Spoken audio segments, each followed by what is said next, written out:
চলচ্চিত্র নির্মাণে কৃত্রিম বুদ্ধিমত্তা এআই এর উপস্থিতি একদিকে যেমন সম্ভাবনার নতুন দ্বার উন্মোচন করছে, তেমনি অন্যদিকে সৃষ্টি করছে এক অদৃশ্য সংকট। স্ক্রিপ্ট লেখা থেকে শুরু করে ভিজুয়াল ইফেক্ট, কাস্টিং সবকিছুতেই এআই কি সত্যিই মানুষের সৃজনশীলতার বিকল্প হতে যাচ্ছে, নাকি এটি হবে শিল্পের মৌলিকত্বের বিপরীতে প্রযুক্তির শাসন? এই দ্বন্দ্বের মধ্য দিয়ে চলচ্চিত্র শিল্পের ভবিষ্যৎ কি নতুন কোনো দিগন্তে প্রবেশ করবে?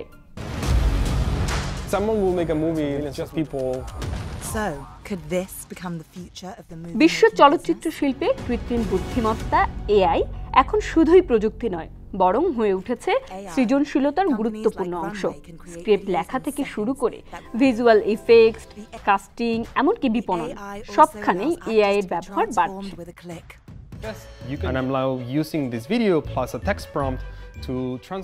হলিউডে এআই ব্যবহারের একটি বড় উদাহরণ 2023 সালের দ্য ক্রিয়েটর চলচ্চিত্র, যেখানে সীমিত বাজেটেও চমৎকার ভিজুয়াল জগৎ তৈরি করা হয়। Vietnam movie, robotic, sci-fi. They've come for the child. Disney ও নেটফ্লিক্সের মতো সংস্থাগুলো তাদের নিজস্ব এআই টুল তৈরি করছে, যা ব্যাকগ্রাউন্ড, অ্যানিমেশন ও মুখাবয়ব পরিবর্তনের কাজ করছে অত্যন্ত বাস্তবধর্মীভাবে। It is still early days for this technology in the movie business. So far, perhaps Runway's most high-profile use. মানুষের চিন্তাশক্তি আর এআই প্রযুক্তির চিন্তাশক্তি দুই মেরু। হ্যাঁ, আমি এক সেন্সে আমি বলবো যে এটা ভালো। এআই প্রযুক্তিতে একটা যদি অতি শীঘ্রই একটা সমাধান চলে আসে, একটা ভালো কাজের সমাধানও চলে আসে, তাৎক্ষণিকভাবে একটা রেজাল্ট পাওয়া যায়, আমার সেন্সে সেটা প্রযুক্তিটা পজিটিভ সাইড হতে পারে। পরিবর্তন অসম্ভবভাবে পরিলক্ষিত করা যায়, তবে নতুন নির্মাতারা আরও অনেক বেশি এই ব্যাপারে সৃজনশীল কাজ করতে পারবে বলে আমার বিশ্বাস।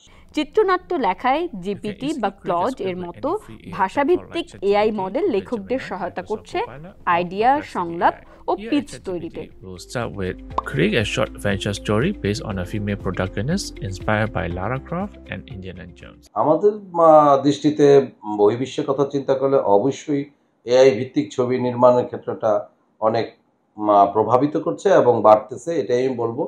এবং এই প্রযুক্তিটা বহির্বিশ্বে যেমন এগিয়ে যাচ্ছে, আমাদের দেশেও ধীরস্থিতে এগিয়ে যাবে ইনশাল্লাহ। জাপানের কিছু অ্যানিমেশন স্টুডিও ইতিমধ্যে স্টোরি বোর্ড নির্মাণে এআই ব্যবহার শুরু করেছে, তবে এই প্রযুক্তিগত অগ্রগতির সঙ্গে এসেছে বিতর্ক। 2023 সালের রাইটার্স গিল্ড ধর্মঘটে এআই ব্যবহারের বিরুদ্ধে দাবি ওঠে। এছাড়া অনুমতি ছাড়া বিদ্যমান স্ক্রিপ্ট বা দৃশ্য ব্যবহার করায় কপিরাইট ইস্যুও সামনে এসেছে। তবুও উন্নয়ন থেমে নেই।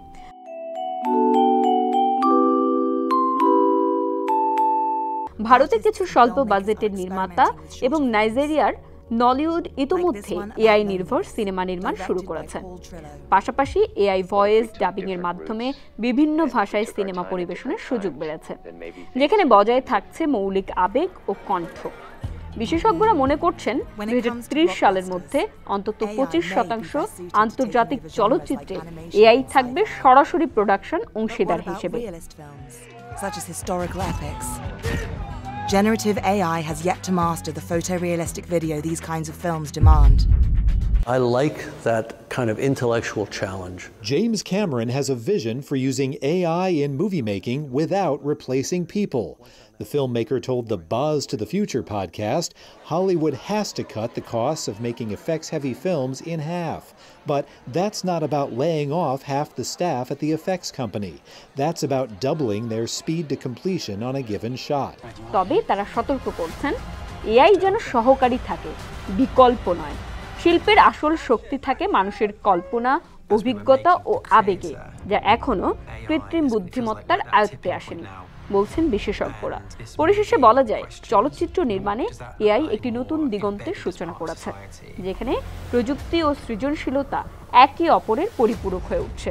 তবে এই পরিবর্তনকে ইতিবাচক রাখতে হলে চাই প্রযুক্তি নির্ভরতা ও মানবিক ভাবনার মধ্যে সুষম ভারসাম্য।